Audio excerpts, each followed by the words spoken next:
Do you know what this is? If you worked in a greenhouse ever, you for sure know what these are, but other people may not. Let me show you.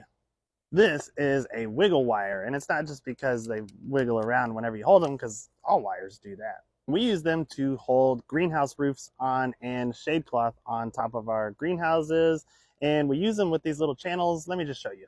So these channels are what is used in conjunction with the wiggle wire, and to put them in, you kind of just wiggle your hand back and forth as you're pushing down, and then it'll hold in place the plastic or the shade cloth.